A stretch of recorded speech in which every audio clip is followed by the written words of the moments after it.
자, 국회 청문회 이야기 들어가 보도록 하겠습니다. 자, 신범철 전 국방부 차관이죠. 국회에서 대통령 통화했냐라고 하니까 안 했다라고 얘기했단 말이에요. 안 했다라고. 장경태 의원이 질문을 합니다. 질문 취지가 외압 관련 전화를 받았느냐 그걸로 이해했기 때문에 자기는 외압 관련해서 전화를 받았냐 요렇게 알아들어서 그건 아니다라고 얘기한 거다. 자, 장경태 의원이 그 이후에 통화했는지 정확히 확인 안 한 거잖아. 그러면 그것까지는 확인 못했다. 그럼 그냥 본인이 알고 있는 단편적 지식으로 답변하신 겁니까? 국회 질문에 대해서? 그러자 신범철도 내가 대통령하고 통화 안 했다라고 얘기한 건 외압으로 통화했느냐, 외압 관련돼서 통화했느냐 그렇게 알아들어서 그런 통화 안 했다라고 얘기한 거다 이런 변명을 하고 있어요. 질문의 취지도 자기는 그렇다고 생각했다. 그러자 장경태 의원이 이번 사건은 분명히 수사 외압에 대한 질문이잖아. 수사 외압에 대해서 국회의원들이 물어본 거지. 그거를 취지를 그렇게 이해했다는 게 말이 되느냐? 차관도 지금 통화한 게 나오고 있는데 뭔 소리를 하냐? 그러자 신범철이 이런 표정을 지으면서 아니 그거는 회수에 관련된 거고 외압은 아니었다.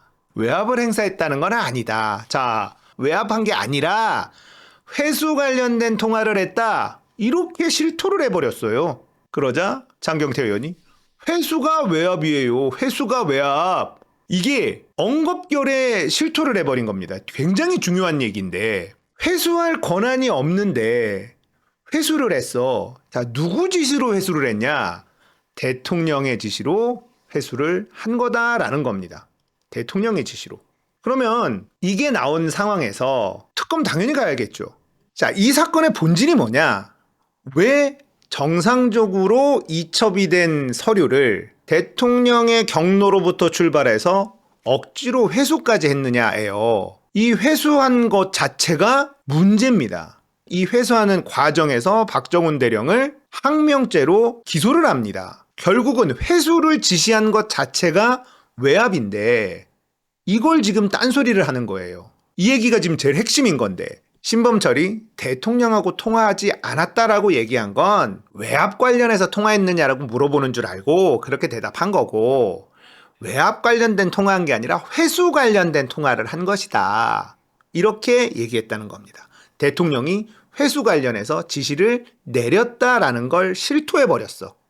자, 이젠 빼도 박도 못하는 증언이 나온 겁니다. 물론 이 증언이 아주 의미가 있느냐? 그렇지는 않아요. 하지만 이 청문회에서 건진 게 없다. 그게 아니라는 걸 확인할 수 있었던 대목이고 유재은 이분도 사고를 하나 쳤는데요. 자, 유재은 법무관리관은 경북청에 전화할 때 누구 지시로 전화를 했나요? 이런 질문을 합니다. 임기훈 비서관은 전화가 와서 경북한테 저한테 전화가 올 거다라는 말을 했었다. 어떤 내용의 대화를 해라 지시를 받았냐라고 하니까 그건 아니다. 그런 얘기는 안 했다. 전화가 올 거다라는 안내만 해줬다라는 거예요. 얘네들의 논리는 뭐냐면 국방부 장관이 이첩하지 말라고 지시를 내렸는데 왜 박정훈 대령은 그 말을 듣지 않고 이첩을 했느냐.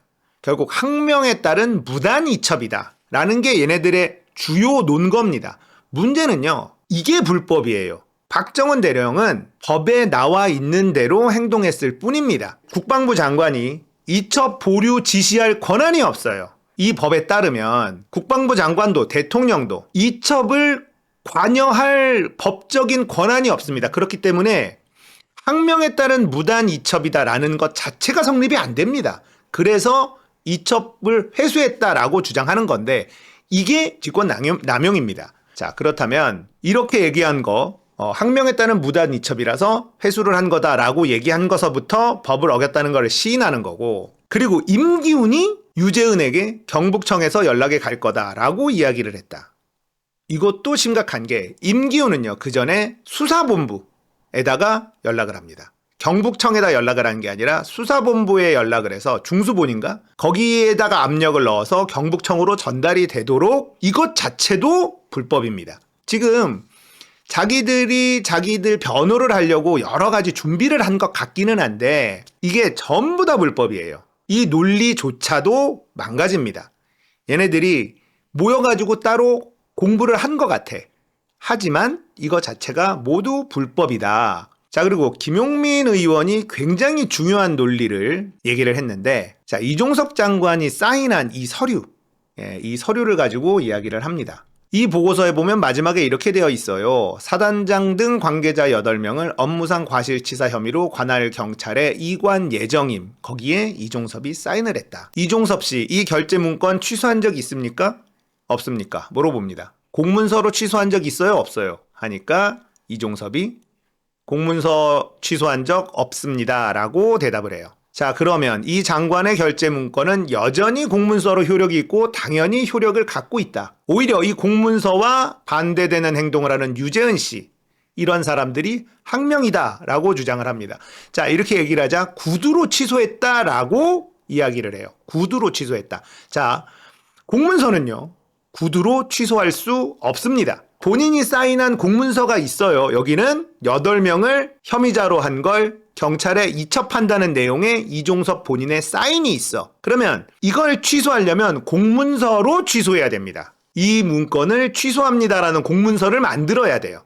하지만 구두로 취소했다라는 거짓말을 하고 취소한 적이 없다라고 했으니 이종섭이 취소한 적이 없으면 그 위에 대통령 말고는 이 공문서를 취소할 수 있는 사람이 없습니다. 이게 핵심인 거죠. 이첩하겠다라는 문건에 국방부 장관이 사인을 했고 갑자기 이첩한 걸 회수를 해와요. 국방부 장관은 본인이 사인한 공문서가 있음에도 이첩 보류를 지시를 했고, 그러면 그 보류 지시를 하려면 이 공문에 대한 취소 공문을 만들었어야 돼요.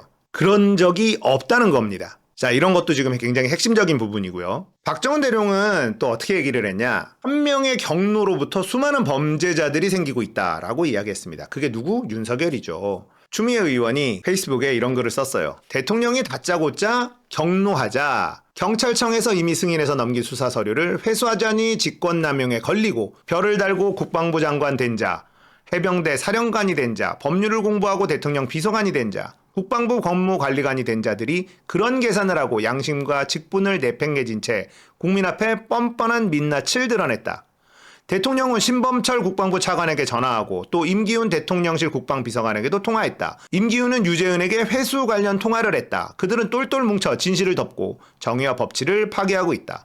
그 우스꽝스러운 정점에는 대통령이 있고 그 시발점도 대통령이다. 국정 운영이 매사 이런 식이다. 피해는 고스란히 힘없는 국민 몫이다. 나라가 온통 쑥대밭에서 허우적거리고 있다. 시간이 없다. 추미애 의원은 시간이 없다. 빨리 탄핵하자라는 겁니다. 그죠? 네. 자, 이번 청문회 의미가 없는 게 아니었습니다. 특검을 가야만 되는 확실한 이유가 나왔던 청문회였고 국민의힘이 없으니까 너무나 시원시원하게 잘 진행이 됐었고 임성근의 거짓말 엄청 드러났었던 맹탕 청문회라고 공격하는 언론들 무시하셔도 됩니다. 자, 특검법은 발의가 됐고 거부권을 할 것이고 국민의힘이 또 막을 겁니다. 그렇다고 의미가 없느냐? 그렇지 않아요. 국민의 분노가 더 커져야만 된다. 커질 거고요. 탄핵은 반드시 옵니다.